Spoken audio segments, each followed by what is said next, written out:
Welcome everybody. We're so excited to be running Hadran's second complete beginner's guide to Gemara. As you know, we're here at Hadran to be able to provide you with all your Gemara needs, whether it be Daf Yomi learning, whether it be skills classes, and here beginners classes, which are geared to really bridge those gaps that many of us have in our education. I'm very excited to have Rabbanit Leah Sarna, who also taught part one, continue with us and to teach part two. Rabbanit Leah is mainly at the faculty of Drisha now, and she runs the team programs. And I thought it was very interesting to talk about these team programs in this context, where I see most of you are not in your teams and didn't have the opportunity to be learning in your teams. And it's really amazing that they run programs for young girls. So if you know girls who are interested, it's an amazing program. And then it helps girls at a younger age get into Gemara and have less gaps to be able to need to fill later on. So without further ado, I will invite Rabbanit Leah to bless us with her amazing shiur. Here goes.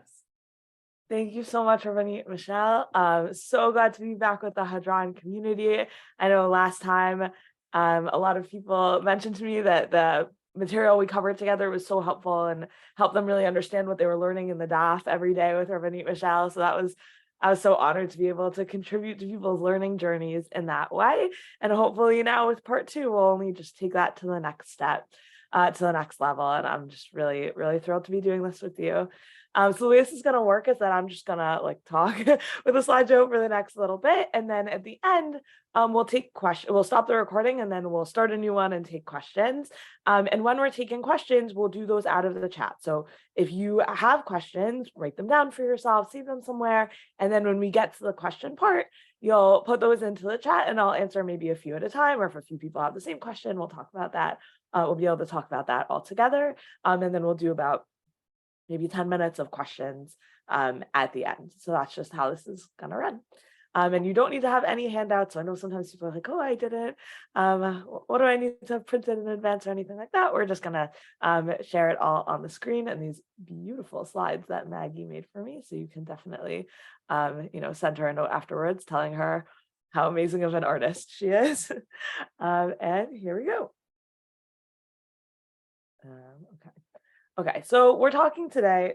Did I miss the slide? No. Okay, so we're talking today about the backbone of the Talmud, which is the Mishnah. The Mishnah is the organizational principle of the Talmud, and that means that we got to know some things about the Mishnah.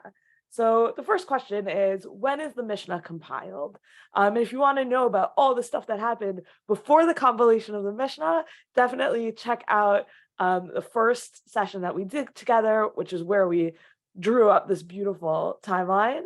But the Mishnah is compiled by Rabbi Yehuda HaNasi at approximately the year 200 of the Common Era. And we use the term compiled instead of written because the Mishnah was originally an oral text. So it means it was organized. It was put together in this way that could be studied, but you're meant to do shinun, you're meant to do this repetition of this text until you know it by heart as an organized, settled whole. So what is the Mishnah? So as I mentioned, the Mishnah is the first compilation of the oral law. It reads mostly like a law code, except that it also contains minority opinions, life advice, some short stories. And because of all of that, some people don't call it a code exactly, they call it an anthology or a collection. The Mishnah, as I mentioned, it was meant to be memorized. And then here's the part that's a little confusing, but I want to introduce this English term to you called casuistic. Casuistic means case-based. So the Mishnah often will, instead of teaching a principle, and again, the Mishnah sometimes teaches principles, but often instead of teaching a principle, the Mishnah will say, we'll give over a case. And we'll see a few examples of that today, so you'll really get a feel for what I'm talking about. But it'll be like, when Purim falls on this day of the week, what do you do? And so the case is Purim falls out on Tuesday, or something like that. And then the Mishnah will kind of address all of the complexities of Purim on a Tuesday, as opposed to saying, as opposed to starting from first principles and building up towards the application of first principles on to cases. The Mishnah starts from cases, and then from there sometimes gets to first principles and often doesn't, and that ends up being the job of the Gemara ultimately, to build out first principles. So how is the Mishnah organized? The Mishnah is organized into 6 sidarim, or orders. And I know people often use the word shas, and we use it in Daf Yomi, like, oh, it's a siyum hashas. So what is shas? Shas is shisha sidrei, parentheses, Mishnah. So 6 orders of Mishnah, shisha sidrei Mishnah, comes to be Shas as like a shortened version of that. So when we say I'm going to a siyum Shas, that's actually what we're talking about, a siyum of the 6 orders. And that's kind of a funny thing to say, because we'll see in a moment that there's not really Gemara on everything that's going on here. And yet when you said a siyum Shas, we typically imply Gemara. Usually we really mean not just Gemara, but specifically the Bavli. And if you're going to make a siyum Shas Mishnah, you would actually specify. You'd be like, oh yeah, I'm finishing Shas Mishnah. And if you just said I'm finishing Shas, people would be like, wow, because they would assume you're finishing the Gemara. Not to say that learning Shas Mishnah is not a massive accomplishment, absolutely is. And everyone should do it. So what are the 6 orders of the Mishnah? We have a mnemonic for that, which is Zman Nakat. And that stands for Zrayim, Moed, Nashim, Ezekim, Kachim, Taros. So Zrayim starts with Masachet Brachot, about blessings, but moves on from there to be all about plants. Moed is all about times. Nashim is about family relationships. If you want to hear more about what I think Nashim is actually really about, you can hear our Siyum Seder Moed. I gave an introduction to Nashim. You can see that. With Hadran, Nizikin is about torts. People sometimes call it damages. That's like a more literal translation of Nizikin, maybe. But torts helps you understand more like what the legal dynamic is there. Kudshim is about sacrifices and all the other stuff that happens in the Beit HaMikdash. So if you want to know when in the day the Kohanim got to sleep and who was responsible for making sure people stayed awake all night, check out Seder Kudshim. It's not just sacrifices, it's the daily life of the Beit HaMikdash, and also all of the like measurements of all its various parts. And Tarot is purity and impurity. So in Tarot you have Masachet Nida, but there's lots of other stuff. All sorts of vessels and how they become impure and how one could then purify them at the end. Or if a person, God forbid, died in a home, what parts of that home are impure and what parts are not, all the way to mikvaot and how a person can become pure again in that way, or para and how you do the red heifer ritual, like all kinds of amazing stuff. Okay. So how is the Mishnah organized? Within each Seder, there are masachtot, or there are tractates. Each masachet is divided into prakim. So prakim are chapters. So you have Seder, masachet, tractate. Within masachet, you have prakim, chapters. And then the chapters are divided into Mishnayot.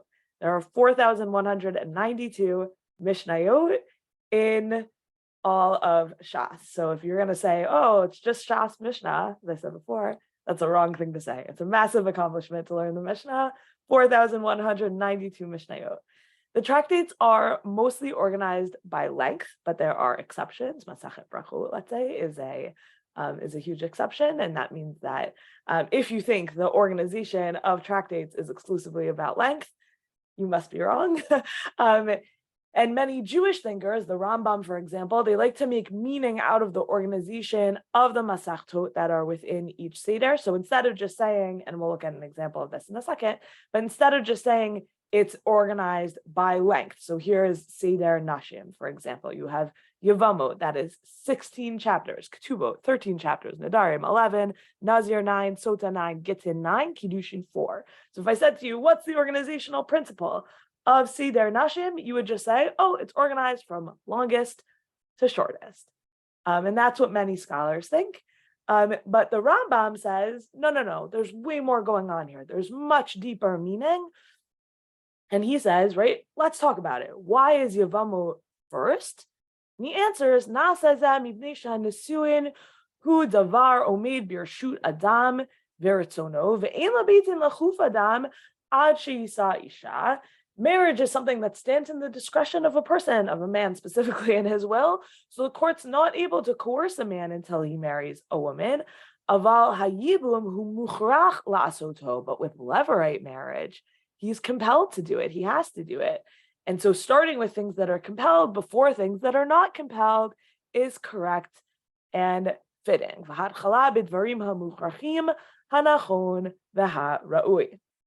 So, okay, so that's why Yevamot is first. Yevamot is first because it's the only part of Seder Nashim that's obligatory. Everything else is optional in a certain way. And then the Rambam says, and why is Kiddushin last, right? You might think, okay, you start with Yevamot, but after Yevamot should be Kiddushin because that's the start of a marriage, is the betrothal. So why is the betrothal after the divorce? That seems wrong, says the Rambam. So why is it like this? It's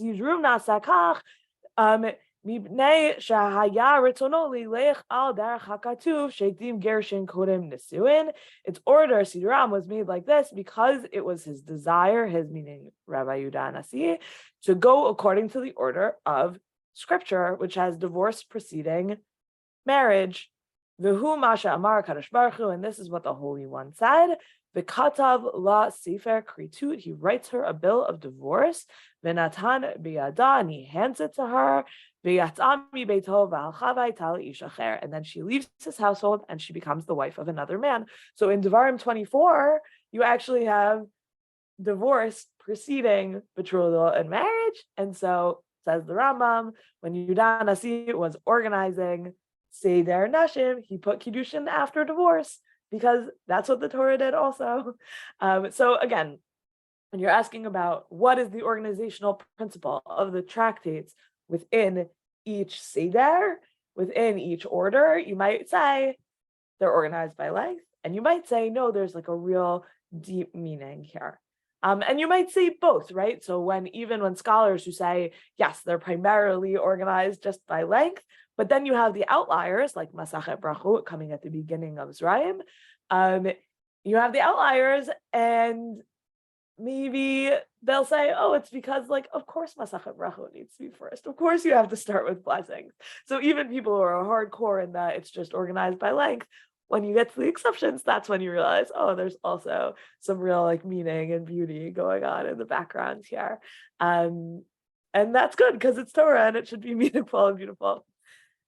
Okay, so that's about the organization of the Mishnah. But one thing that it's important to know within the scope of kind of the Torah bookshelf is that this organization did not exactly win. So the organization of the Mishnah dictates the Talmud, and then you have all these commentaries on the Mishnah and the Talmud that are then obviously also organized in accordance with the Mishnah, because if you're a commentary, you don't get to like reorganize the thing you're commenting on. That would be a very strange move. So a lot of the classic books in the Jewish library are actually commentaries on the Talmud, and in that case, they're organized in accordance with the Talmud's organization, which is the Mishnah's organization. However, later codes of Jewish law reject this organization. So Maimonides' Mishnah Torah has 14 books, and they are subdivided into topics called like Hilchot X, and then you have chapters, and then you have halachot. So it's confusing because in his schema you have Hilchot this, and then you have also another 2 layers down, you have then halachot XYZ. So that's a little bit confusing within the Rambam's Mishnah Torah. A citation in the Mishnah Torah then doesn't look like Yavamo 8b, like that's a numbering system that is not relevant to the Mishnah Torah. And instead, you'll have a citation would say Mishnah Torah Hilchot Tshuva 4:10. So Hilchot Tshuva does not tell you, by the way, what sefer of the Mishnah Torah it's in. You have to know, Hilchot Tshuva, if I want to find Hilchot Tshuva, I have to look in Sefer Mada And that's actually the trickiest part of finding a citation in the Mishnah Torah, because you have to find out, you have to know which sefer it's in. But then once you know, okay, I found where Hilchot Tshuva is, I'm looking for chapter 4, number 10, Halacha 10, and then you'll be able to find it. So what are the different Svarim? There's 14 of them, so there's a lot. But it's also, by the way, 14. Often the Mishnah Torah is referred to as the Yad, which is just gematria for 14. So what are they? Sefer Mada is about knowledge. Sefer Ava is about love. But you might think Sefer Ava would have in it, I don't know, marriage or things like that, but actually not. That's in Sefer Nashim. Ava is about davening. Zmanim is about holidays.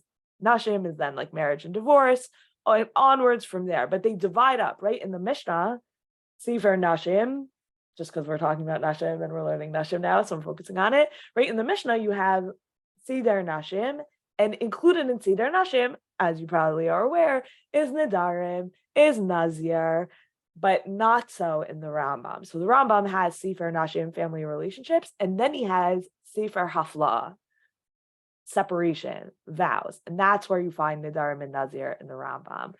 And that's kind of the Rambam's way of making a critique. So you might say, hold on, 1 second ago, you were saying that the Rambam wrote this extensive kind of defense of the organization of the Mishnah. And that's true. The Rambam wrote that. That's in his commentary on the Mishnah, which, by the way, he wrote in his 20s, which is just, if you ever want to feel small, learn about the Rambam. And then he wrote the Mishnah Torah later on, out of a realization. You can read this in the introduction to the Mishnah Torah, that he felt that the Talmud just like wasn't user-friendly, and he wanted to make something that could just be on your bookshelf, and this would be all you would need, and you'd always be able to find what you were looking for, and there wouldn't be any debate, and it would just be really, really, really clear. That was the goal of the Mishnah Torah. And he felt like if you're looking for the rules about vows, you wouldn't say, oh, let me open Sefer Nashim. You would say, oh, there's enough material about vows that it needs its own book. Okay, here's its own book, Sefer Hafla. And onwards from there, right? And you'll see that they divide out, like Sefer Avoda, divine service, is separate from Sefer HaKorbanot, sacrifices. Kinyan, Mishpatim, Shoftim, and Nezikin are 4 different books in the Rambam, but for us, that's all in Nezikin. So again, you kind of get this picture that he divided out things into these more kind of comprehensible categories. And that's a critique. That's a critique of the Mishnah, not in as much of an explicit way, but kind of also, yes. Okay. There's another option. So that's the Rambam's organizational method. And a lot of things in the Jewish library are organized according to the Rambam, but even more things are organized according to the Tur. So Rabbi Yaakov ben Asher wrote the Arba Turim, and it has 4 sections that correspond to the 4 columns of stones on the breastplate of the high priest. So that's our Parshat Tetzaveh tie-in. We read about those Turim this week in the Torah. And within each Tur, the laws are then numbered into what we call Simanim. That organization was then adopted by Rabbi Yosef Karo in the Shulchan Aruch, who added in his own subsections called Seifim. And in modern editions of the Tur, they actually take the Seif divisions from the Shulchan Aruch and retroject them into the Tur. And that means that the Tur's like Seifim numbers are actually often out of order because the Shulchan Aruch kind of reorganized within each Siman. And so if they're numbered according to the ultimate Shulchan Aruch numbering, then you'll sometimes have like 2, 1, 3, 5, 4. And that happens not infrequently if you're ever reading the Tur. And so here's what a citation there would look like. It would say Tur Yoredeya 190 or something like that. And then if you wanted to see in the Shulchan Aruch where you have another breakdown into Seifim, so then you'd have Shulchan Aruch Yoredeya 195. And so when you have these 4 Turim, they're actually like what is included into each Tur is in some ways even kind of less guessable in a way, I think, than what goes into each of the 6 orders of the Mishnah. And on the other hand, like this really won. Like when people are writing new books of Jewish law, they're numbering them or organizing them by this. Like Rabbi Moshe Feinstein's Tshuvot are organized according to this organizational system. So you have Orach Chaim, which is about Jewish time, kind of, but also prayer. Starts from when you wake up in the morning. So in that sense, it's time in your day. Yoreh Deah is ritual law. That's where you'll find kashrut, where you'll find nida. Even Ezer, family relationships, marriage, divorce. Choshen Mishpat, torts, judging, acquisition, things like that. And a lot of people would describe this kind of based on also like who needs to know it. Like there's something kind of very practical in this organization also. So Orach Chaim, you might say that's something like every Jew needs to know on their own. And that's where you have the Mishnah Brura is basically a commentary on Orach Chaim. And the Mishnah Brura writes it for everyone. Like everyone should be reading Orach Chaim. Everyone should be reading the Mishnah Brura. This is like the everyman's kind of section of the tours organization. Yoreh Deah is for like level 1 kind of rabbis. This is the sort of thing. Oh, I got this chicken slaughtered and now I need to know, is the slaughter acceptable? Let me bring it to my rabbi. Or I have like a nida stain and I have to show it to someone. Let me show it to my rabbi. Yoreh Deah is the kind of stuff that you would typically kind of ask your standard basic level rabbi. And then Even Ezer and Choshen Mishpat is like if you're a super rabbi, like you're a dayan, that's when you would need to know Even Ezer or Choshen Mishpat. So in that sense, it's maybe organized like educationally or almost like curricularly in that sense. Okay. So next thing I want to say is that all good Gemara learners also learn Mishnah, or maybe even first learn Mishnah. So really the Mishnah is this foundational text of oral law. The Gemara assumes you know the concepts in the Mishnah. It is memorizable, which also is part of why the Gemara just assumes you know it. It assumes, oh, we can quote a piece of it and you'll know the whole thing. You'll understand all the context. You'll understand all the concepts that have come up. And for that reason, maybe Mishnah Yomi was established quite early on as a parallel to Daf Yomi. So it was established at Yeshivat Chochmei Lublin, which is where Daf Yomi was invented. And it was kicked off at the second Siyum Hashas of Daf Yomi by the Rosh Yeshiva at the time, Rabbi Aryeh Tzvi Frommer, who was a successor to Rabbi Meir Shapiro, who founded Daf Yomi.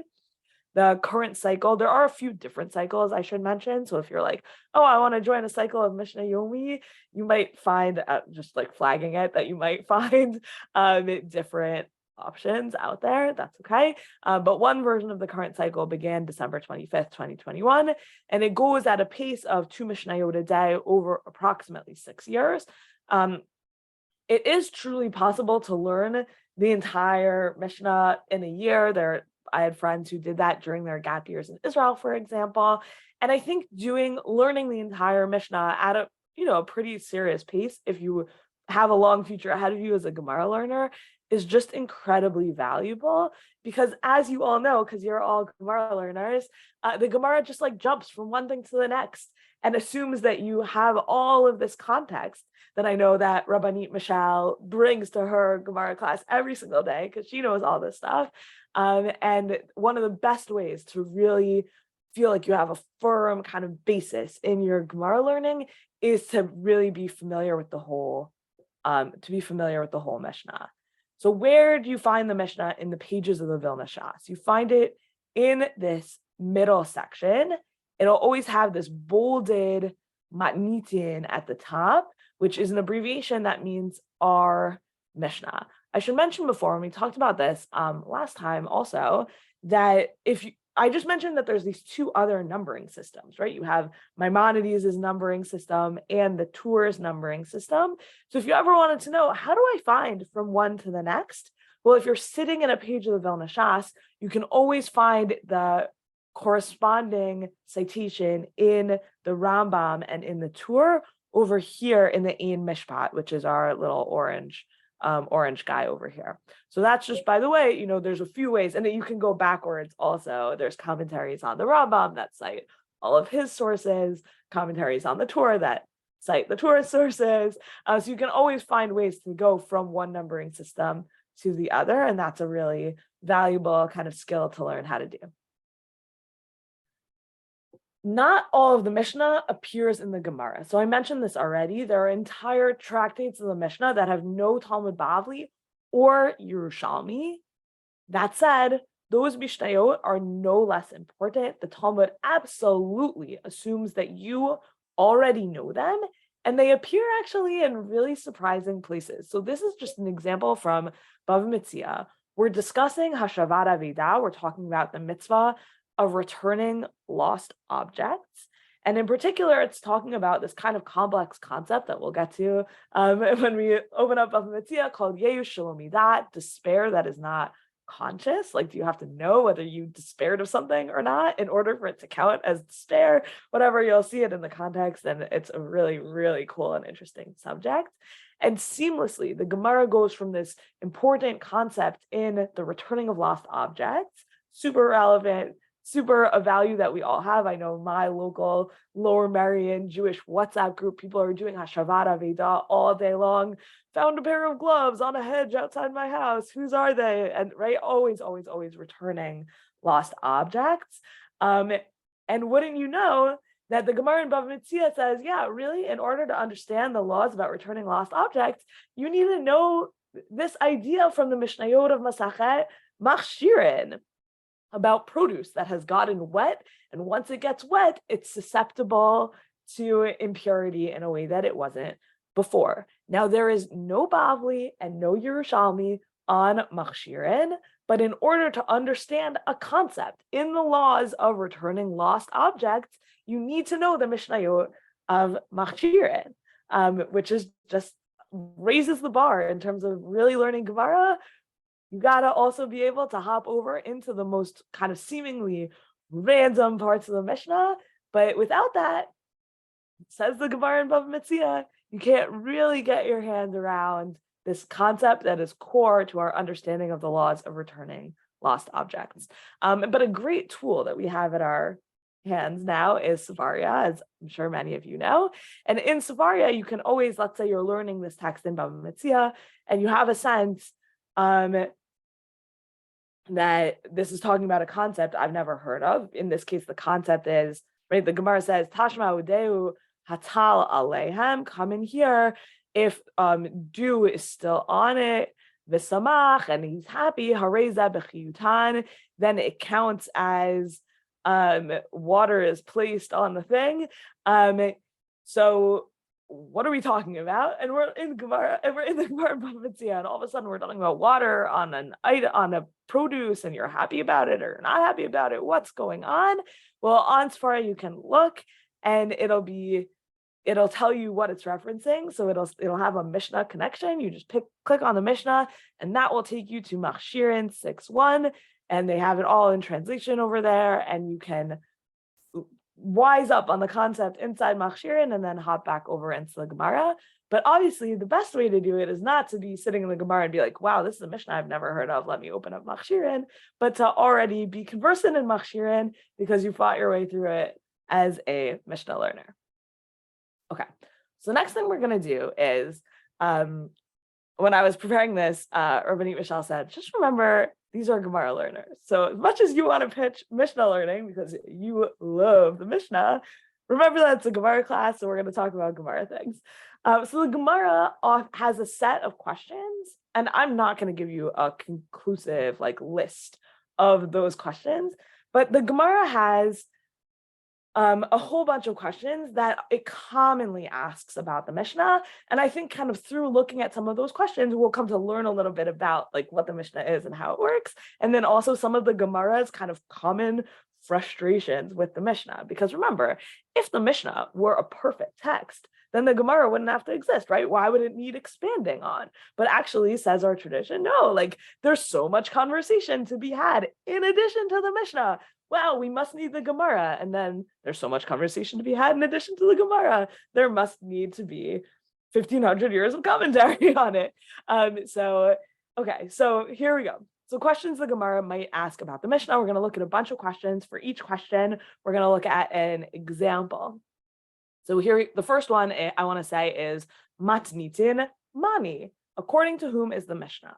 So many Mishnayot are anonymous, and the Gemara doesn't love that. So the Gemara often tries to figure out whose opinion the Mishnah follows, or whose opinion the Mishnah might have been even in the first place.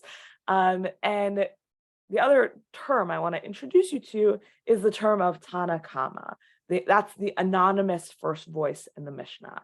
And that anonymity kind of drives the Gemara a little crazy. So the Gemara tries to always like chip away at that anonymity. And even if we can't figure out exactly who the speaker maybe was of the Mishnah, we'll figure out kind of what camp that speaker belongs to. And we kind of assume, okay, who's the Tanakama? Maybe it's Rabbi Yehuda HaNasi who compiled the Mishnah. And there's also some rules about like Stam Mishnah belongs to this person or whatever. And you'll see those pop up a few times in the Gemara's kind of discussions about in trying to answer this question of matnitin mani. So here's an example. We're in Rosh Hashanah 16a. The Mishnah, again, starting out with our abbreviation of matnitin, mem tav nun yud.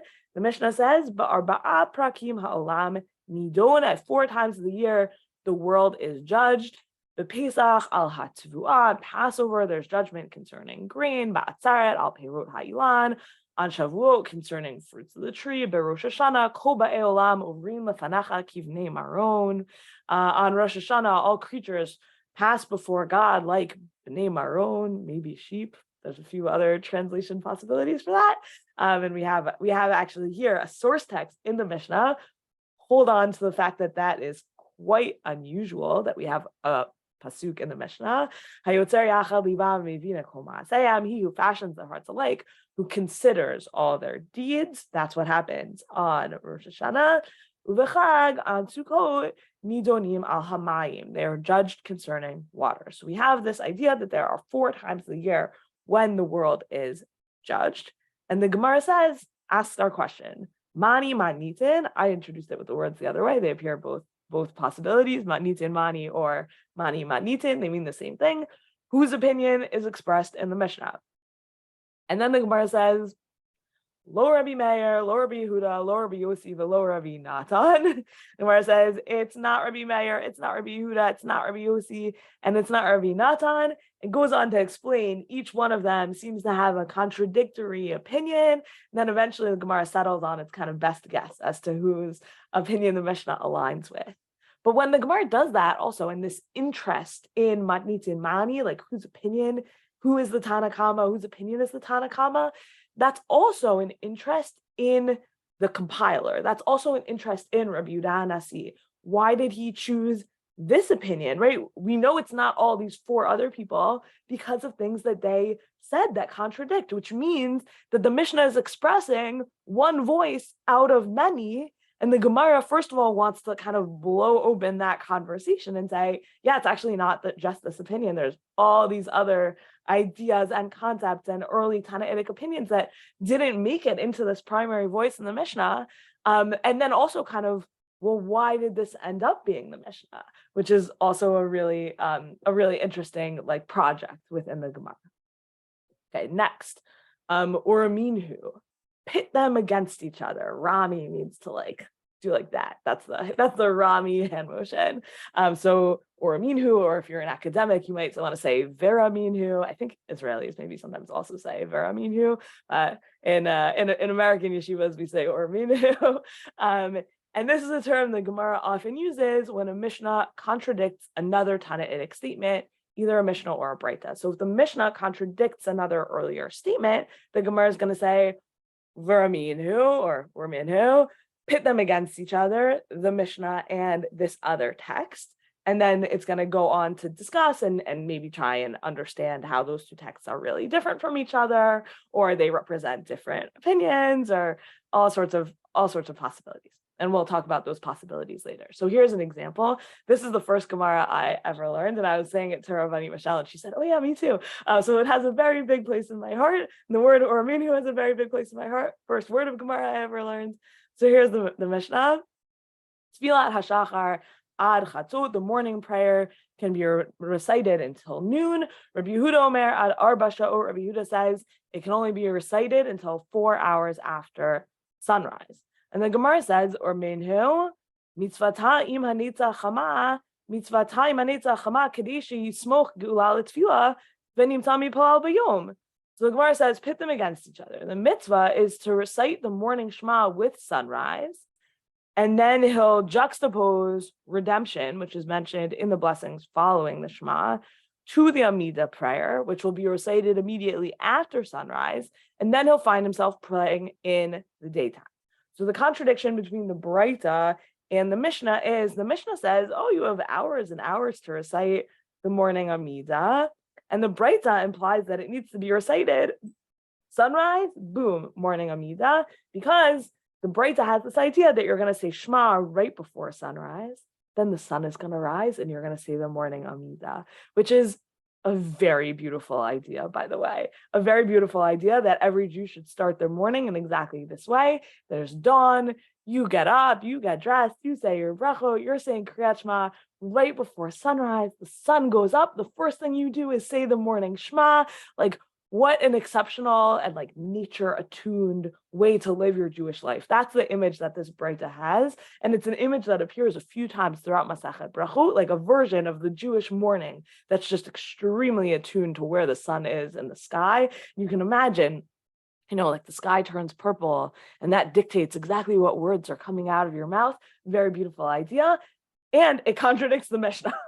So the Gemara says, okay, hold on. How do I, or minhu, contrast this Mishnah to the following Braita? How do I make sense of it?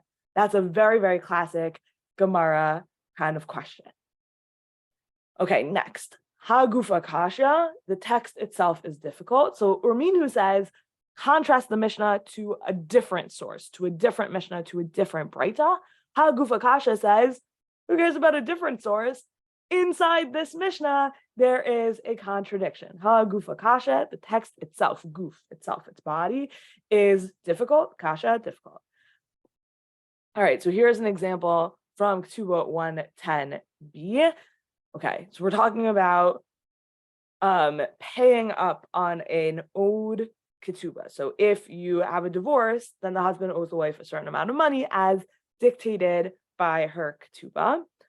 So the Mishnah says, Nasa Isha be'Eretz Yisrael, got married to a woman in Eretz Yisrael, in Israel, Garsha be'Kapotkia, and he divorced her in Cappadocia. Natan la mima'ot Eretz Yisrael. So in what currency does he pay up the ketubah? He pays up the ketubah in the currency of the land of Israel, and presumably it seems like from here the currency of the land of Israel is the currency of greater value. Nasa Isha be'Kapotkia, if he marries a woman in Cappadocia, v'garsha be'Eretz Yisrael, hold on, no tila mima'ot Eretz Yisrael. But if you married a woman in Cappadocia and divorced her in Israel, he likewise gives her the currency of Eretz Yisrael. And that just seems like a little bit of a contradiction. Like, okay, I understand if you got married in Israel and divorced in Cappadocia and the currency in Israel is of greater value, then you should have to pay up according to Israel. But should you have to pay up according to Israel again if you got married in a place where the currency is this Cappadocian currency? Like, that seems wrong. And not to mention, sorry, so it just seems like you have a contradiction. In the one case, it goes by the marriage, in the other case, it goes by the divorce, and that's a contradiction. All right, so the Gemara points out this contradiction. Ha-gufa kasha, Mishnah has an inherent contradiction. Katani nasa isha be'Eretz Yisrael v'garsha be'Kapotkia natan la ma'ot Eretz Yisrael alma batar shia Buddha azlinan. So in the first part of the Mishnah, where they get married in Israel, divorced in Cappadocia, it seems like it goes after the place where the husband became obligated. So the kind of the lien on his property took place in Eretz Yisrael, so you should have to pay up in Eretz Yisrael coinage, even though he's currently in Cappadocia. But at the end of the Mishnah, Nasa Isha be'Kapotkia v'garsha be'Eretz Yisrael, notin la mima'ot Eretz Yisrael. But at the end of the Mishnah, where if they got married in Cappadocia and they got divorced in Israel, he pays up according to Israel. Well, that seems to be what you follow wherever you are at the time, wherever the money is being collected. Alma batar guraidas dinan. You follow the place of the collection of the Mishnah, of the money. So that seems to be an obvious contradiction within the Mishnah. And the Gemara is going to go on to resolve that contradiction. And you will learn that, or we learned that recently in Masachet Ketubot. So we're not going to continue to the answer here. The next question, Minahani Mili, from where is this derived? So we pointed out when we saw that Mishnah in Masachet Rosh Hashanah, we pointed out that it actually does cite a proof text. It's not exactly a proof text. It's like kind of a proof text, but not in any event, that is very strange. It is very strange for the Mishnah to quote psukim verses from the Torah at all. The Mishnah almost never cites its sources. And the Gemara often says, where is this coming from? Minal Hani Mili. Okay, so this is an example that we actually looked at in the first section of this class. So we saw in the Mishnah in Masachet Sukkah, the sages say, a person does not fulfill his obligation to take the lulav on the first day of the festival with the lulav of another. On Sukkot, you need to bench the lulav on the first day of Sukkot with your own lulav. And the Gemara says, where do we know this from? Minahani Mili, where does this law come from? From where are these matters derived? The Tanu Rabbanan v'lakachtem, it is as the sages taught, and you shall take. That's the pasuk. It says, and you shall take, and then goes on to explain how from and you shall take teaches you that the lulav you use needs to be your own. Next, my area. Why did the Tana single out?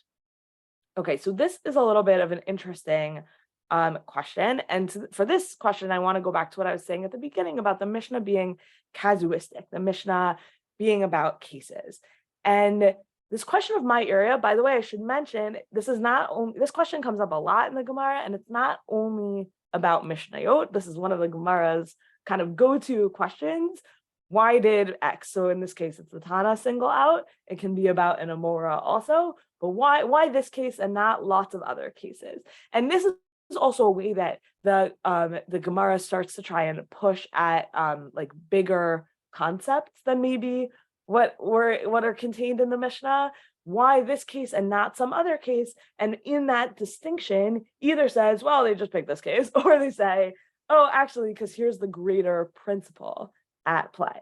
So that's the my area. Why does the Mishnah single out one case in particular when really it could apply to other cases as well? And this also shows the benefits of the casuistic model, this like case-based model, because you can ask this type of highly detailed questions. Why is this case different from some other case? Whereas if you just had a principle, you wouldn't necessarily get into as much detail as you can when there's actually a case under discussion. So here's an example coming right up, and I'm not going to say how many weeks. On the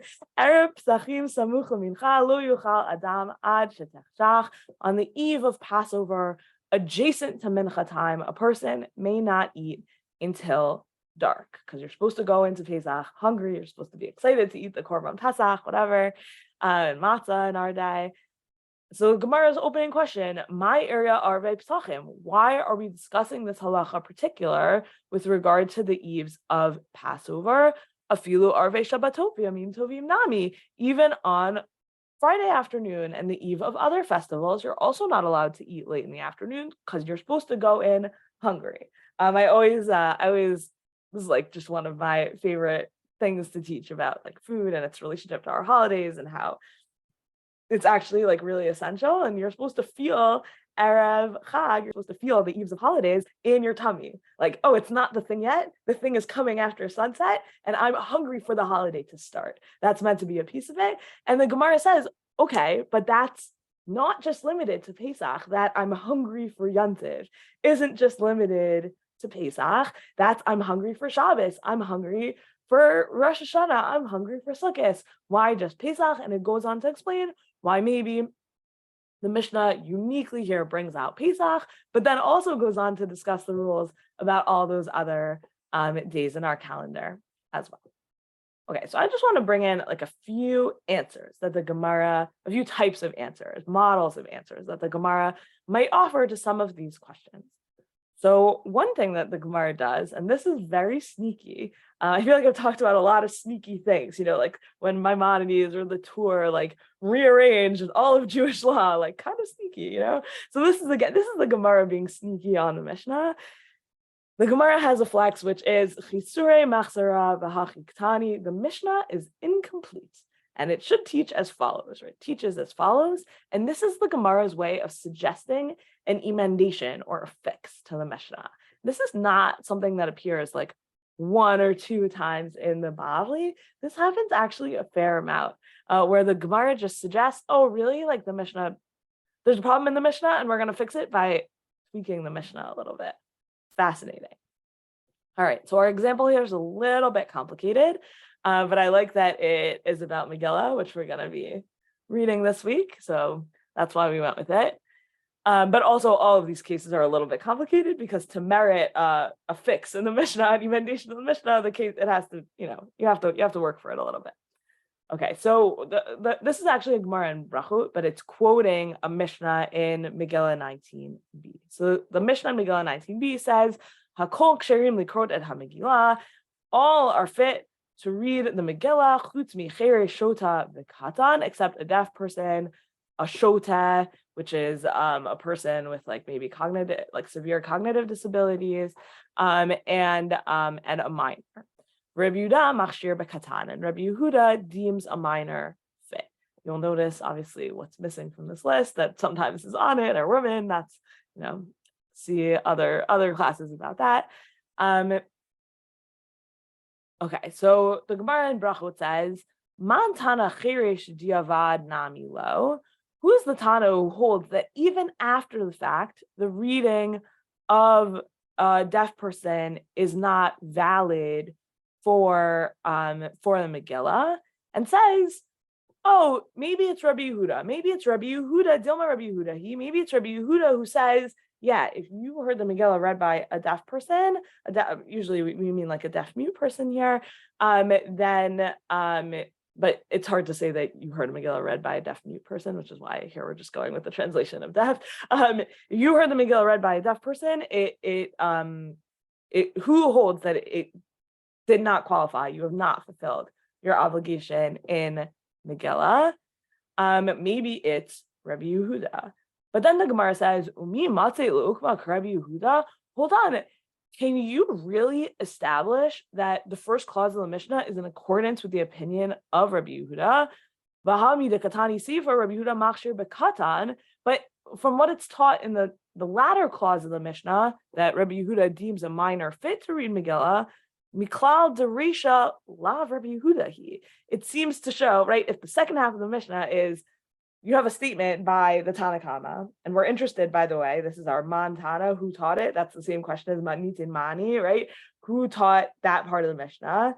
But if you're wondering who taught that part of the Mishnah, a real strong hint that it's not someone is a named person coming to seemingly disagree with it, right? So if you're wondering who taught the first half of the Mishnah, well, when you have a named second half of the Mishnah, that is under the name of Rabbi Yehuda, that seems to be pretty good evidence that Rabbi Yehuda did not teach that first half of the Mishnah. That's the Gemara's question. And then they say, oh, Dilma Kula Rabbi Yehuda. He actually, maybe the whole Mishnah is, or the whole statement is in fact Rabbi Yehuda. Vitre Gavne Katan. And there's really two kinds of minors. And Chisuri Machzara V'Hachitani. And here's what the Mishnah is actually incomplete. We're going to amend the Mishnah to kind of fix it so that the first part of the Mishnah and the second part of the Mishnah can both be Rabbi Yehuda and the Mishnah will still make sense. Here's what the Mishnah should say. Hakol ksherin likrot et hamegillah. Everyone is acceptable, is kosher is fit to read the Megillah, chutz mi chereshot v'katan, except a deaf person, a shota, and a minor. Bamed dvarim amurim. In what case is this said? Bekatan shelo higia lechinuch. It's in a case where the minor who has not yet reached the age of training towards mitzvot, the age of education. Aval, katan shehigil lechinuch, but a minor who has reached the age of education, afilu lechatchila kasher, a minor who has reached the age of training, even ab initio, even from the outside, if you're like, oh, who wants to read Megillah this year? And you have a minor who has reached the age of education, they actually are fit to read the Megillah, according to Rabbi Yehuda. Divrei Rabbi Yehuda, to Rabbi Yehuda machshir b'katan, because Rabbi Yehuda deems a minor fit. And then they add in here, right? This is just an add in by the translation. His statement here comes to elucidate and not to dispute. So actually, right, once you've made this interpolation into the Mishnah, this bamed dvarim amurim bekatan shelo higia lechinuch, aval katan shehigia lechinuch afilu lechatchila kasher. That's all added. The Gemara wants to add all of that into the Mishnah in order to make the whole Mishnah make sense as one straight opinion of Rabbi Yehuda. So again, we have a problem in the Mishnah. It seems like the first half of the Mishnah is the opinion of Rabbi Yehuda, and the second half of the Mishnah is the opinion of Rabbi Yehuda. But the way it's set up, the way the Mishnah is written, makes it seem like Rabbi Yehuda is disagreeing with the first half, right? It seems like the first half of the Mishnah says a minor is not allowed to read, and Rabbi Yehuda says a minor is yes allowed to read. And then in order to make it understandable, such that Rabbi Yehuda could be the author of the whole, or like the idea of the opinion of the whole Mishnah, you add in not just like a word or two words, you add in like a whole sentence into the Mishnah, a whole bamed dvarim amurim, a whole in what case is this said, in order to resolve the Gemara's kind of problem with the Mishnah. Okay, next one, an ukimta. An ukimta is a very important Talmudic flex, which is to say the text is referring to one specific case. So the Gemara will raise a problem in the Mishnah, and then they'll explain that problem by saying, oh, it applies to only one specific case. It'll lahakim the Mishnah to one specific case. Okay, so here we go. This will be a little bit easier than the last one we did for anyone who's watching the clock. So the Mishnah says, in the case of one who places a picture in the public domain, and another person comes and he stumbles on it, Vishavra, and he breaks the pitcher, patur, that person is exempt for paying damages about Be'im Huzakba, and if the person who stumbled was damaged by the pitcher, Bal HaChavit Chayav V'Niskod. Actually, the owner of the barrel, the owner of the pitcher, the Gemara goes into like why pitcher here, why barrel there, but the owner of the barrel is liable to pay restitution for the damage. So the Gemara asks, Amai patur? Why is he exempt? So it happened in the public domain. He should examine the road and then continue walking, right? Why is the person who broke the pitcher should have to pay up, right? You should look where you're going. You didn't. You broke someone else's pitcher. You should pay up for the pitcher. So now we're going to have three different ukimtas, three different attempts at a case in which the Gemara makes sense, a case in which the person who tripped on the pitcher should not have to pay up. So we have Amrei Devei Rav, Mishmei de Rav, so the school of Rav said in the name of Rav. Yes, some guy filled the entire public domain with barrels and pitchers blocking the path. And since the public domain belongs to everyone, the guy who tripped over one and broke it, it's not his fault. You shouldn't have filled the entire public domain with your pitchers. I always feel that way about like trucks that are unloading in the middle of the street. Okay, Shmuel says, Shmuel says, no, what's the case?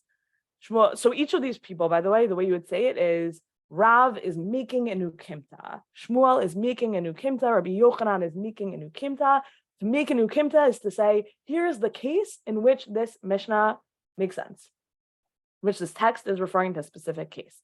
So Shmuel makes a new kimta and he says, Ba'afela shanu, he broke it in the dark, the guy who tripped over the pitcher, so it's not his fault. Rabbi Yochanan says, B'keren Zavid, the pitcher or the barrel was placed at the corner of the road, so the guy couldn't possibly have seen it, and therefore he is exempt. All right, so I'm going to wrap up with one last piece, and then just so you know, you can get all your questions ready, because I'm sure there are many. We just covered a lot of material super, super quickly. And then we'll do questions. So get those ready and you can put them into the chat. So just resources for further Mishnah study. Kahati is a commentary, but a very, very kind of robust commentary on the Mishnah. Kahati is available in Hebrew and in English translation. And there's actually an app for free. So that's a great way to study Kahati, or you could buy an entire shelf of books if you want. And the English, it's like 2 shelves of books. And that's really, I would say most people, when they first study the Mishnah, they study with Kahati, and then they kind of graduate to other stuff after they've done one round with Kahati. There are Kahati is basically contempt modern. I went to seminary with his granddaughter to put into context like how modern he is. Classical Mishnah commentaries like the Bartanura have existed for, I don't know, maybe like 700, 800 years. The Bartanura is also great. The Rosh Mishna is also great. Lots of Yachin and Boaz, lots of kind of classic Mishnah commentaries. We are not the first generation to say Mishnah study is super important for all other Jewish learning. I recently learned that the Maharal of Prague was really into Mishnah study. And in fact, like anyone who lived in Prague in his generation, if you're a man, any man who lived in Prague in his generation, had to be part of like a small group, a chevra, that would study Mishnayot together. So just to give you some chizuk in your Mishnah study. There are wonderful academic commentaries on the Mishnah. Albeck is really, really great. It's much more concise than Kahati. After you've done it through with Kahati, then you turn over to Albeck. And he gives you, his introductions are really great. And also sometimes if there's things that are being drawn from Greek or whatever, so he'll really go into the Greek, and it's also much briefer than Kahati. So that's really great too. Safrai is modern. I believe they're still coming out with more and more, and it's on Sefaria. So Safrai, if you want, it's long. They have a lot to say, but it's amazing. They really tie it in with like the whole history of the time in a way that's like really incredible and beautiful, and it's very well written. So that's Safrai. There's a brand new translation of the Mishnah. It is like incomprehensibly expensive, but maybe if you have access to a university library, you can get access to it. And it's all done by academics. The project was headed up by Professor Shia Cohen. New Oxford translation of the Mishnah. It's wonderful. It's just not really easily available to the public at this time. And the other thing I would want to say is if you want something that's kind of light, but will give you an introduction to at least the topics. Like if you said to yourself, wow, I've never even heard of machshirin. That's what we were talking about with Hashavat Aveda, returning lost objects. And you want to listen to a podcast that will just introduce you to the topic of machshirin, which there is an entire Masachet of Mishnah about. The Your Torah podcast, which is hosted by Jofa UK, is a wonderful resource for that. And it'll give you the beginnings of a Mishnah vocabulary. And they have introductions to not only every Seder of the Mishnah, but each and every Masachet by a different woman scholar. So that's also very fun. You get to hear the voices of maybe all these women teachers who you've heard of but haven't had the chance to learn with. It's a whole diversity. It's really great. The ones I've listened to are all fantastic. So that's another just like really wonderful resource for kicking off your Mishnah study. Okay, the last thing I want to note is that this course continues next week. Next week's class is going to be about the stam of the Gemara. So we're jumping from the backbone of the Gemara to all the way to the kind of finishing touches, the last layer of what's going on inside the Gemara. We are continuing at 1 p.m. Eastern. But the United States changes times next Motzei Shabbat. So just pay attention if you are not in the United States, if you are in Israel, if you are in the United Kingdom, then or anywhere else in Europe, the time for this class is going to change for next week.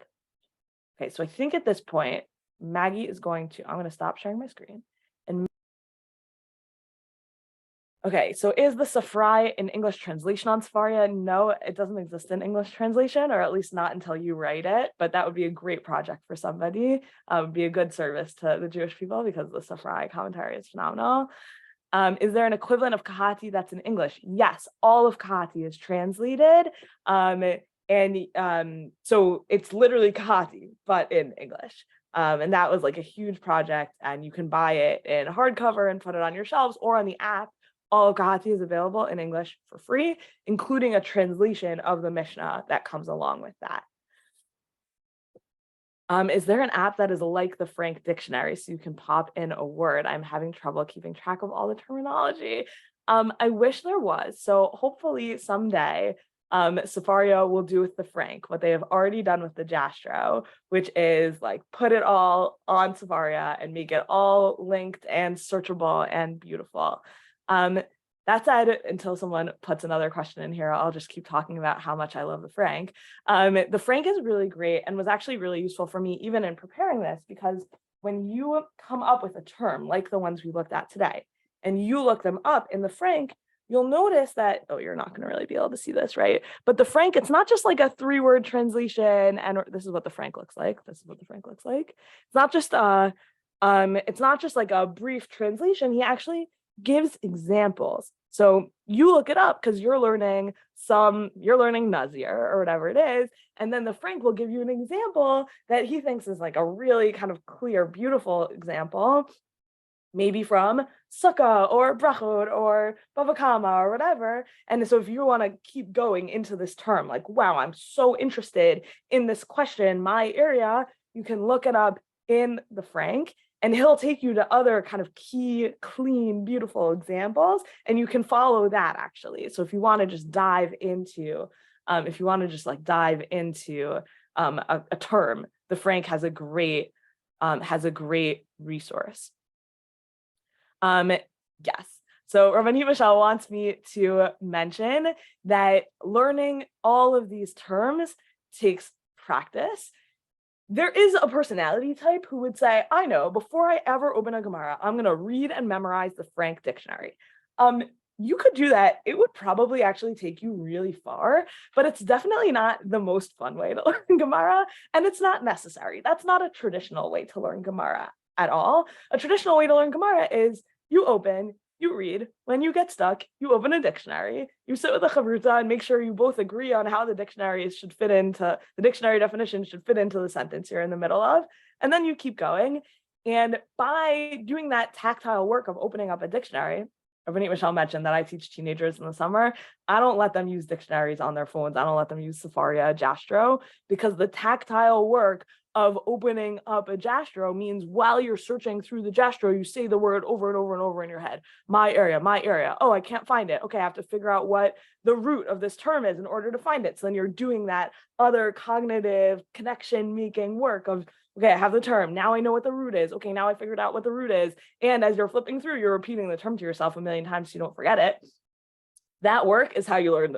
I think that's the best way to learn it, because then you also get the reward at the end of like, yes, I figured out what the sentence means, and so you feel really great about it. It's more engaging than just reading straight a dictionary. And on the other hand, you do a lot of like repetition in the like flipping through a dictionary process. But it's just learning these phrases just takes a lot of time. But something that you could do is if you're a person who listens to, let's say, to Rabbanit Michelle's podcast every day, you could say, oh, there was a term that got used today that I want to remember. And you could like write down one word every day from something that she says. And then over time, that would be really a whole lot of terms that you would then know. So I think that could be a way to really kind of get going on that. When did women's education of the Mishnah become more formal? Do we know if women were able to study the Mishnah? Do you mean the Mishnah Torah? Oh no, the Mishnah oh, I see. When the Talmud was being codified, do you think women were able to study the Mishnah at that time? When commentators were assembling these commentaries, following the printing press, when text became more accessible to the masses, right? When did Mishnah study for women become more acceptable? I don't know, like now it seems to be, I don't think when we tell the story of like Talmud education for women, I don't think that's so different from Mishnah education for women. I think Mishnah was and is taught to women in more kind of, in maybe more like traditional settings, in the context of very practical halacha.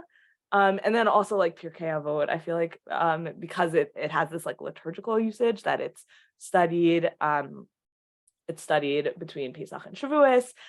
Also, other times when the Mishnah appears liturgically, I didn't bring this up in the class, but like on Friday night when we say Bameh Madlikin, that's just Mishnah. Like what you're doing when you recite Bameh Madlikin is just like davening the Mishnah. And there's a few other places. So if you say Korbanot in the morning, as part of the beginning of your tefillah, there's a lot of Mishnah in there. Pito Maktoret, also lots of Mishnah in there. And so this idea of davening the Mishnah it's a like a relatively late addition to the Siddur. It's very Kabbalistic. And there are like some real Kabbalistic associations with like the recitation of Mishnah accomplishing like Kabbalistic goals towards healing the world and unifying God. And in that context, I think women have traditionally kind of been part of that project, but I would not say that that's really the same thing as like formal Mishnah education. And again, what I was saying at the beginning is like, for me, formal Mishnah education is like you're opening up a book that's full of Mishnah, not I'm learning the halachot of heating food on Shabbat, and there happens to be one or two Mishnayot that are relevant to that. Like I would say that's a distinction, where in the one case, you're learning the halachot of heating food on Shabbat. And on the other case, you're learning Mishnah. Like one way you're learning Mishnah by the way, and the other is you're learning Mishnah for itself.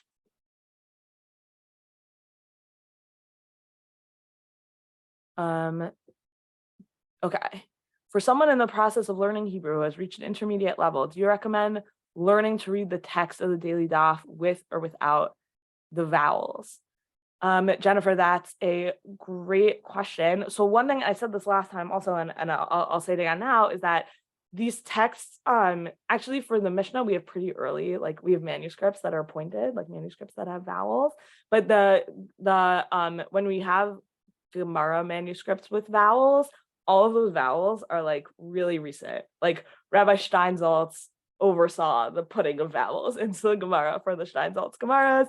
On Sefaria, when you have vowels in the Gemara, it's actually being done by like AI. There's like a program in that someone in Israel invented that can add vowels into any Hebrew text, and it's like it's pretty well done. But you might find mistakes in the Gemara on Sefaria also. But I do think, especially if you're not learning with a teacher how to pronounce the words, you could end up with whole phrases that you really know, but you pronounce them in ways that aren't understandable to other people. So in that case, learning from a text that's pointed, that has vowels, will probably help. Yeah, so you studied Mishnah at the Yeshiva Flatbush in the 60s, totally.